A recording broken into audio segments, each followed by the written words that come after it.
Hi friends, welcome to PSC beginners. നമ്മുടെ ഇന്നത്തെ class ഫിസിക്സിൽ നിന്നുള്ള ഒരു ടോപ്പിക്കാണ് ദ്രവ്യവും പിണ്ഡവും. നമ്മൾ നോക്കിയാൽ കാണാം, നമ്മുടെ സിലബസിൽ ഭൗതികശാസ്ത്രം, രസതന്ത്രം എന്നിവയിൽ നിന്ന് 5 മാർക്കിനുള്ള ക്വസ്റ്റ്യനാണ് വരുന്നത്. അതിൽ ഒരു ടോപ്പിക്കായിട്ട് വരുന്നതാണ് ഈ ദ്രവ്യവും പിണ്ഡവും എന്നുള്ളത്. അപ്പോൾ അത് നമ്മൾ പഠിക്കേണ്ടത് ഇമ്പോർട്ടൻ്റ് ആണ്. അപ്പോൾ നമുക്ക് ഈ ഭൗതികശാസ്ത്രം, രസതന്ത്രം എല്ലാത്തിലത്തെയും അവർ പറഞ്ഞ ഓരോ ടോപ്പിക്കുകളും നമ്മൾ കവർ ചെയ്തിട്ട് പോവുക. അപ്പോൾ നമുക്ക് ക്ലാസ്സിലേക്ക് കിടക്കാം. ദ്രവ്യം, മാറ്റർ. എന്താണ് ദ്രവ്യം എന്ന് പറഞ്ഞാൽ? സ്ഥിതി ചെയ്യാൻ സ്ഥലം ആവശ്യമായതും ഭാരമുള്ളതുമായ ഏതൊരു വസ്തുവിനെയും നമ്മൾ എന്തെന്ന് പറയും? ദ്രവ്യം എന്ന് പറയും. അതായത് നമ്മളിപ്പോൾ ഒരു കല്ലെടുക്കുകയാണെങ്കിലും അതിന് കുറച്ച് എന്തുണ്ടാവും? അതിനൊരു ഭാരം ഉണ്ടാവും. അതുപോലെ അത് സ്ഥിതി ചെയ്യാൻ ഒരു സ്ഥലവും അതിന് ആവശ്യമാണ്. അതുപോലെ വെള്ളമെടുത്താലും അതിന് ഭാരം ഉണ്ടാവും, അതിന് സ്ഥിതി ചെയ്യാനൊരു സ്ഥലം ആവശ്യമാണ്. ആ വായു അതുപോലെ നമ്മൾ ഏതിലെങ്കിലൊക്കെ നിറച്ച് വെക്കുകയാണെന്ന് പറഞ്ഞാൽ അതിനും അതുപോലെ എന്തുണ്ടാവും? ഭാരവും സ്ഥിതി ചെയ്യാനുള്ള സ്ഥലവും ആവശ്യമായി വരും അല്ലേ?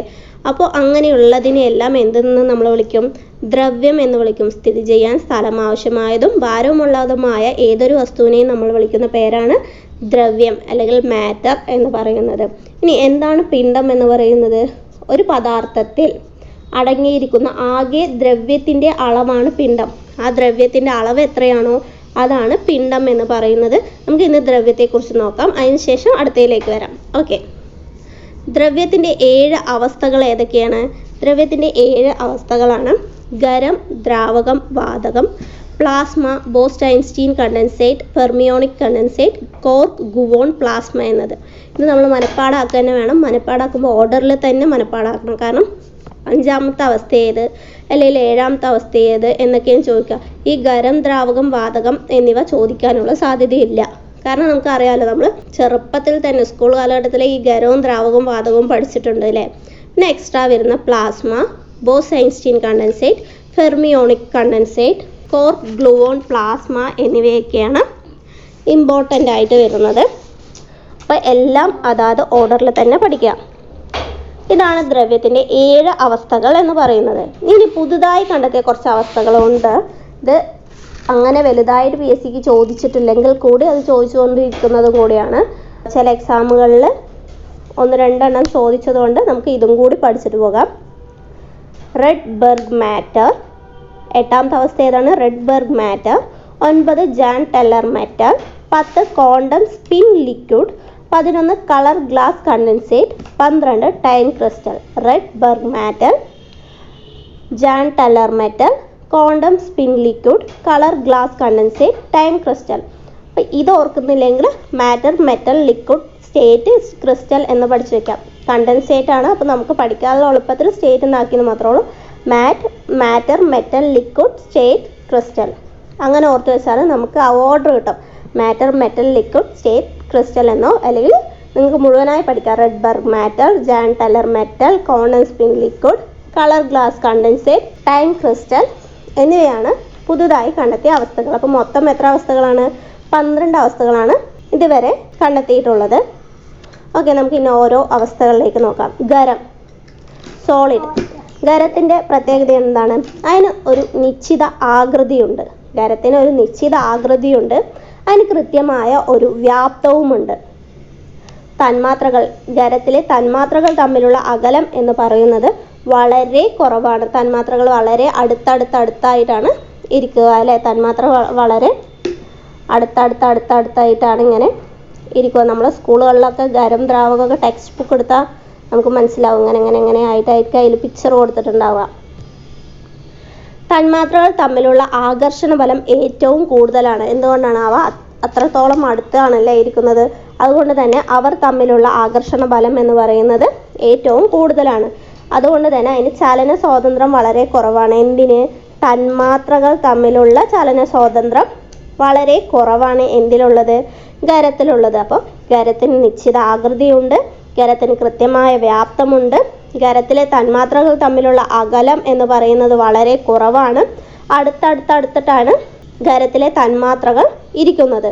അതുപോലെ ഖരത്തിലെ തന്മാത്രകൾ തമ്മിലുള്ള ആകർഷണ ബലം എന്ന് പറയുന്നതും വളരെ കൂടുതലാണ്. ഖരത്തിലെ തന്മാത്രകൾക്ക് ചലന സ്വാതന്ത്ര്യം എന്ന് പറയുന്നത് വളരെ കുറവാണ്. ഖരത്തിലെ തന്മാത്രകൾ തമ്മിലുള്ള ചലന സ്വാതന്ത്ര്യം എന്ന് പറയുന്നത് വളരെ കുറവാണ്. അതായത് ഗതികോർജം വളരെ കുറവാണ് എന്നാണ് ഇതിൽ അർത്ഥമാക്കുന്നത്. അടുത്തത് ദ്രാവകം.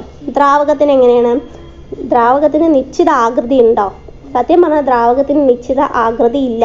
അത് ഏത് പാത്രത്തിൽ ഒഴിക്കുന്നോ ഏത് കുപ്പിയിൽ ഒഴിക്കുന്നോ അതിൻ്റെ ആകൃതിയാണ് ഇതിനുണ്ടാവാറില്ലേ. എന്നാൽ അതിന് കൃത്യമായ വ്യാപ്തമുണ്ട്.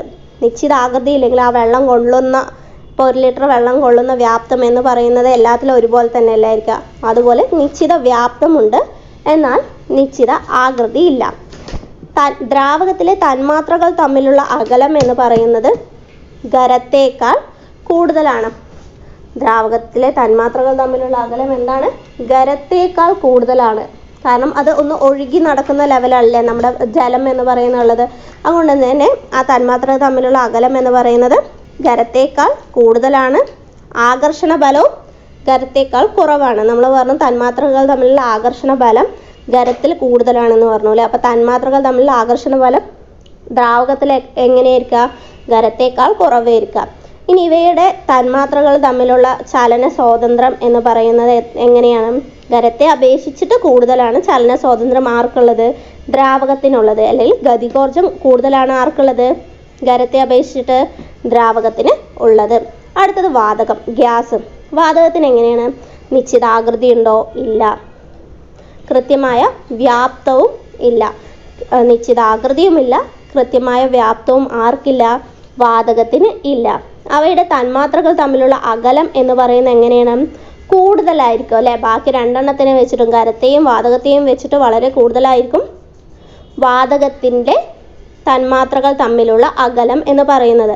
അതുപോലെ വാതകത്തിലെ തന്മാത്രകൾ തമ്മിലുള്ള ആകർഷണ ബലവും എന്തായിരിക്കുക? കുറവായിരിക്കുക. കാരണം അവയുടെ തന്മാത്രകൾ തമ്മിലുള്ള അകലം കൂടുതലായതുകൊണ്ട് തന്നെ തന്മാത്രകൾ തമ്മിലുള്ള ആകർഷണ ബലവും എന്തായിരിക്കുക? കുറവായിരിക്കും. അതുകൊണ്ട് തന്നെ തന്മാത്രകൾ തമ്മിലുള്ള ചലന സ്വാതന്ത്ര്യം എന്ന് പറയുന്നതും വളരെ കൂടുതലാണ്. ആര് തമ്മിലുള്ളത്? വാതകങ്ങളുടെ തന്മാത്രകൾ തമ്മിലുള്ള ചലന സ്വാതന്ത്ര്യം അല്ലെങ്കിൽ ഗതികോർജം എന്ന് പറയുന്നത് വളരെ കൂടുതലാണ്. ഇനി അടുത്തത് പ്ലാസ്മ. ഇത് ഉയർന്ന താപനിലയിൽ അയണീകരിക്കപ്പെട്ട പദാർത്ഥത്തിൻ്റെ അവസ്ഥയാണ് പ്ലാസ്മാവസ്ഥ. ഉയർന്ന താപനിലയിൽ അയണീകരിക്കപ്പെട്ട പദാർത്ഥത്തിൻ്റെ അവസ്ഥ ഏതാണെന്ന് ചോദിച്ചാൽ അത് പ്ലാസ്മാവസ്ഥയാണ്. വൈദ്യുത ചാർജുള്ള കണങ്ങളായി ദ്രവ്യം സ്ഥിതി ചെയ്യുന്ന അവസ്ഥയാണ് ഈ പ്ലാസ്മാവസ്ഥ എന്ന് പറയുന്നത്. വൈദ്യുത ചാർജുള്ള കണങ്ങളായി ദ്രവ്യം സ്ഥിതി ചെയ്യുന്ന അവസ്ഥ ഏതാണെന്ന് ചോദിച്ചാൽ അത് പ്ലാസ്മാവസ്ഥയാണ്. ഉയർന്ന താപനിലയിൽ അയനീകരിക്കപ്പെട്ട പദാർത്ഥത്തിൻ്റെ അവസ്ഥ ഏതാണെന്ന് ചോദിച്ചാൽ അത് പ്ലാസ്മാവസ്ഥയാണ്. ഇനി മിന്നലിൽ, നമ്മുടെ ഭൂമിയിൽ ഈ പ്ലാസ്മാവസ്ഥ എന്താ ചോദിച്ചാൽ ഈ മിന്നലിൽ ദ്രവ്യം കാണപ്പെടുന്ന അവസ്ഥ ഏതാണെന്ന് ചോദിച്ചാൽ അത് പ്ലാസ്മാവസ്ഥയാണ്. മിന്നലിൽ ദ്രവ്യം കാണപ്പെടുന്ന അവസ്ഥ ഏതാണ്? പ്ലാസ്മാവസ്ഥയാണ്. പ്രപഞ്ചത്തിൽ ഏറ്റവും കൂടുതലുള്ള ദ്രവ്യത്തിൻ്റെ അവസ്ഥയും പ്ലാസ്മാവസ്ഥയാണ്. പ്രപഞ്ചത്തിൽ ഏറ്റവും കൂടുതൽ എന്ന് പറയുന്നത് എന്തുകൊണ്ടാണ്? ഈ അവസ്ഥയാണ് സൂര്യനിലും മറ്റ് നക്ഷത്രങ്ങളിലൊക്കെ ദ്രവ്യം സ്ഥിതി ചെയ്യുന്നത് ഈ പ്ലാസ്മാവസ്ഥയിലാണ്. അതുകൊണ്ടാണ് ഈ പ്രപഞ്ചത്തിൽ ഏറ്റവും കൂടുതൽ കാണപ്പെടുന്ന അവസ്ഥ എന്ന് നമ്മൾ പ്ലാസ്മാവസ്ഥയെ പറയുന്നത്. തന്മാത്രകൾ ഏറ്റവും കൂടുതൽ ക്രമരഹിതമായി കാണപ്പെടുന്ന അവസ്ഥയാണ് പ്ലാസ്മാവസ്ഥ എന്ന് പറയുന്നത്. തന്മാത്രകൾ ഏറ്റവും കൂടുതൽ ക്രമരഹിതമായി കാണപ്പെടുന്ന അവസ്ഥയാണ് പ്ലാസ്മാവസ്ഥ. തന്മാത്രകൾ തമ്മിലുള്ള ആകർഷണ ബലം താരതമ്യേന ഏറ്റവും കുറവ് എവിടെയാണെന്ന് ചോദിച്ചാൽ അത് പ്ലാസ്മയിലാണ്. ആകർഷണ ബലം താരതമ്യേന ഏറ്റവും കുറവ് പ്ലാസ്മയിലാണ്. ഗതികോർജം ഏറ്റവും കൂടുതലും പ്ലാസ്മയിലാണ്. അപ്പോൾ എന്തൊക്കെ പറഞ്ഞു? ഉയർന്ന താപനിലയിൽ അയനീകരിക്കപ്പെട്ട പദാർത്ഥത്തിൻ്റെ അവസ്ഥയാണ് പ്ലാസ്മാവസ്ഥ. വൈദ്യുത ചാർജുള്ള കണങ്ങളായി ദ്രവ്യം സ്ഥിതി ചെയ്യുന്ന അവസ്ഥയാണ് പ്ലാസ്മാവസ്ഥ. മിന്നലിൽ ദ്രവ്യം കാണപ്പെടുന്ന അവസ്ഥയാണിത്. പ്രപഞ്ചത്തിൽ ഏറ്റവും കൂടുതൽ കാണപ്പെടുന്ന അവസ്ഥയാണിത്. സൂര്യനിലും മറ്റു നക്ഷത്രങ്ങളിലും ദ്രവ്യം സ്ഥിതി ചെയ്യുന്ന അവസ്ഥയാണ്. തന്മാത്രകൾ ഏറ്റവും കൂടുതൽ ക്രമരഹിതമായി കാണപ്പെടുന്ന അവസ്ഥ. തന്മാത്രകൾ തമ്മിലുള്ള ആകർഷണ ബലം താരതമ്യേന ഏറ്റവും കുറവ് പ്ലാസ്മാവസ്ഥയിലാണ്. ഗതികോർജം ഏറ്റവും കൂടുതലും പ്ലാസ്മാവസ്ഥയിലാണ്. ഈ പ്ലാസ്മാവസ്ഥയിൽ നടക്കുന്ന പ്രവർത്തനം ഏതാണെന്ന് ചോദിച്ചാൽ ന്യൂക്ലിയർ ഫ്യൂഷനാണ്. എന്തുകൊണ്ടാണ്? ഇതൊക്കെ തന്നെയാണ് നമ്മൾ എവിടെയൊക്കെ കാണുന്നത്? സൂര്യനിലും നക്ഷത്രങ്ങളിലും കാണുന്നത് അല്ലേ. അപ്പോൾ ന്യൂക്ലിയർ ഫ്യൂഷനാണ് ഏതിൽ നടക്കുന്നത്?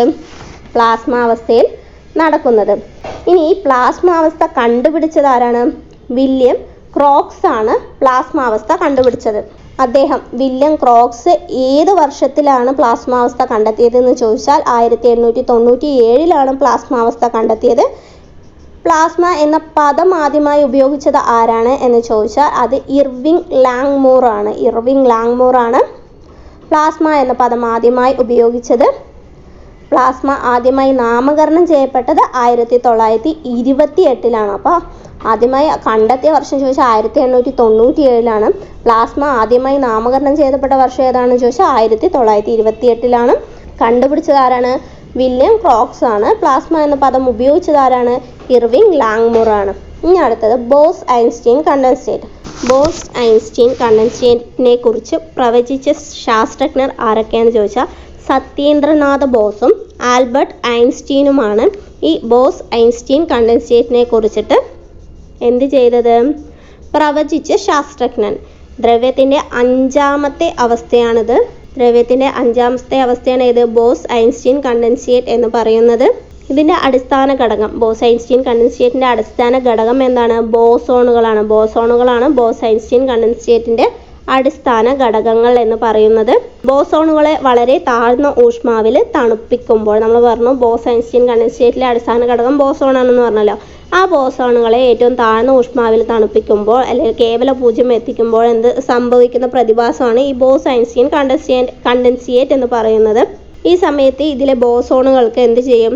ഒരു ക്വാണ്ടം അവസ്ഥ കൈവരും. ആ അവസ്ഥയാണ് ബോസ് ഐൻസ്റ്റീൻ കണ്ടൻസേറ്റ് എന്ന് പറയുന്നത്. ബോസോൺ എന്ന വാക്ക് ആദ്യമായി ഉപയോഗിച്ചത് ആരാണ്? പോൾ ഡിറാക് ആണ് ബോസോൺ എന്ന വാക്ക് ആദ്യമായി ഉപയോഗിച്ചത്. നമ്മൾ പറഞ്ഞല്ലേ ബോസ് ഐൻസ്റ്റീൻ കണ്ടൻസേറ്റിലെ അടിസ്ഥാന ഘടകം എന്നാണ് ബോസ് ആണെന്നാണെന്ന് പറഞ്ഞു. അപ്പോൾ ഇത് ഏത് ശാസ്ത്രജ്ഞന്മാർ കൂടിയിട്ടാണ്? സത്യേന്ദ്രനാഥ് ബോസും ആൽബർട്ട് ഐൻസ്റ്റീനും ആണെന്ന് നമ്മൾ പറഞ്ഞു. ഇന്ത്യൻ ശാസ്ത്രജ്ഞനായ സത്യേന്ദ്രനാഥ് ബോസിൻ്റെ ബഹുമാനാർത്ഥമാണ് ഈ ബോസോണിന് ബോസോൺ എന്ന പേര് നൽകപ്പെട്ടിട്ടുള്ളത്. അടുത്തത് ഫെർമിയോണിക് കണ്ടൻസേറ്റ്. ഫെർമിയോണിക് കണ്ടൻസേറ്റ് പറഞ്ഞാൽ ഇതിൻ്റെ അടിസ്ഥാന ഘടകം എന്ന് പറയുന്നത് ഫെർമിയോണുകളാണ്. നമ്മൾ നേരത്തെ ബോസ് ഐൻസ്റ്റീൻ കണ്ടൻസേറ്റിലെ അടിസ്ഥാന ഘടകം ബോസോണുകളാണ് എന്ന് പറഞ്ഞു. ഈ ഫെർമിയോണിക് കണ്ടൻസേറ്റിലെ അടിസ്ഥാന ഘടകം എന്ന് പറയുന്നത് എന്താണ്? ഫെർമിയോണുകളാണ്. വളരെ താഴ്ന്ന ഊഷ്മാവിൽ ഫെർമിയോണിക് കണ്ടൻസേറ്റുകൾ ചേർന്നുണ്ടാകുന്ന ഒരു അതിദ്രാവകാവസ്ഥയെയാണ് ഫെർമിയോണിക് കണ്ടൻസേറ്റ് എന്ന് പറയുന്നത്. വളരെ താഴ്ന്ന ഊഷ്മാവിൽ ഫെർമിയോണിക് കണങ്ങൾ ചേർന്നുണ്ടാകുന്ന ഒരു അതിദ്രാവകാവസ്ഥയാണ് എന്തെന്ന് പറയുന്നത്? ഫെർമിയോണിക് കണ്ടൻസേറ്റ് എന്ന് പറയുന്നത്. ഈ അവസ്ഥയിലാണ് ഫെർമിയോണുകൾ എന്ത് ചെയ്യുന്നത്? ബോസോണുകളെ പോലെ പെരുമാറുകയും കൊഹറൻസ്, സൂപ്പർ ഫ്ലൂയിഡിറ്റി എന്നീ ഗുണങ്ങൾ പ്രദർശിപ്പിക്കുകയും ചെയ്യുന്നത്. അപ്പോൾ ഈ അവസ്ഥയിൽ എന്ത് ചെയ്യും? ഫെർമിയോണുകൾ ആരെ പോലെ പെരുമാറും? ബോസോണുകളെ പോലെ പെരുമാറും. എന്നിട്ട് കൊഹറൻസ്, സൂപ്പർ ഫ്ലൂയിഡിറ്റി എന്നീ രാസഗുണങ്ങൾ എന്ത് ചെയ്യും? പ്രദർശിപ്പിക്കുകയും ചെയ്യും. നമ്മൾ നേരത്തെ പറഞ്ഞതിൽ വിട്ടുപോയതാണ് പദാർത്ഥങ്ങളുടെ ഊർജ്ജവാഹകർ എന്നറിയപ്പെടുന്നത് ബോസോണാണ്. ഇന്ത്യൻ ശാസ്ത്രജ്ഞനായ സത്യേന്ദ്രനാഥ് ബോസിൻ്റെ ബഹുമാനാർത്ഥമാണ് ഇതിന് നാമകരണം ചെയ്യപ്പെട്ടിട്ടുള്ളത്. ബോസോൺ എന്ന വാക്ക് ആദ്യമായി ഉപയോഗിച്ച പോൾ ഡിറാക് ആണ്. അടുത്തത് കോർക്ക് ഗുവോൺ പ്ലാസ്മ. വളരെ ഉയർന്ന താപനിലയിലുള്ള ദ്രവ്യത്തിൻ്റെ അവസ്ഥയാണ് എന്തെന്ന് പറയുന്നത്? കോർക്ക് ഗുവോൺ പ്ലാസ്മ എന്ന് പറയുന്നത്. വളരെ ഉയർന്ന താപനിലയിൽ സ്ഥിതി ചെയ്യുന്ന ദ്രവ്യത്തിൻ്റെ അവസ്ഥയാണ് ഈ കോർക്ക് ഗുവോൺ പ്ലാസ്മ എന്ന് പറയുന്നത്.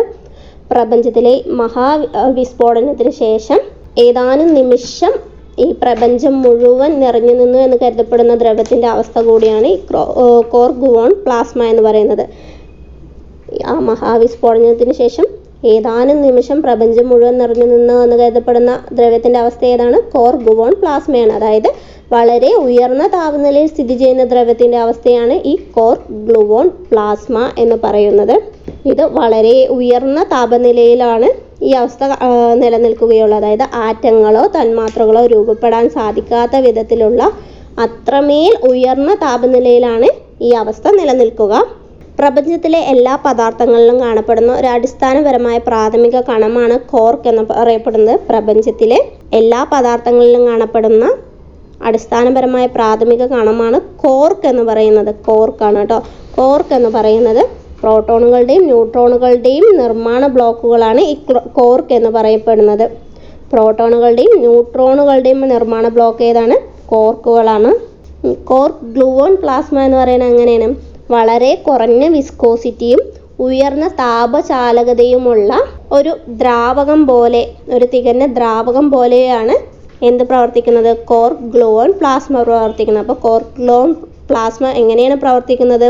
വളരെ കുറഞ്ഞ വിസ്കോസിറ്റി, ഉയർന്ന താപചാലതയുമുള്ള ഒരു ദ്രാവകം പോലെ പ്രവർത്തിക്കുന്നതാണ് ഈ കോർക്ക് ഗ്ലൂവോൺ പ്ലാസ്മ എന്ന് പറയുന്നത്. അപ്പോൾ ഇതാണ് നമ്മൾ പറഞ്ഞിട്ടുള്ള ആ 7 അവസ്ഥകളെക്കുറിച്ച്. ഈ 7 അവസ്ഥകൾ കൂടാതെ ബാക്കിയുള്ള മറ്റ് അവസ്ഥകളും കൂടി പഠിച്ചു വെക്കുക. അപ്പോൾ ഒന്നാമത്തെ അവസ്ഥ ഏതാണ്? ഖരം. പിന്നെ 2 ദ്രാവകം, വാതകം. 4ാമത്തെ അവസ്ഥ plasma. 5 boss Einstein condensate. 6 fermionic condensate. 7 cork gluon plasma. 8 റെഡ്ബർഗ് matter. 9 Jahn Teller metal. 10 quantum spin liquid. 11 colour glass condensate. 12 time crystal. അത് അതേ ഓർഡറിൽ തന്നെ പഠിച്ചു വെക്കുക. അപ്പോൾ ഇതാണ് ദ്രവ്യത്തിൻ്റെ അവസ്ഥകൾ എന്ന ടോപ്പിക്ക്. അപ്പോൾ നിങ്ങൾക്ക് ഈ ക്ലാസ് ഇഷ്ടപ്പെടുകയാണെങ്കിൽ ലൈക്ക് ചെയ്യുക, സബ്സ്ക്രൈബ് ചെയ്യുക. വീണ്ടും പുതിയൊരു ക്ലാസ്സുമായി വരുന്നത് വരെ ഓക്കെ, ബൈ.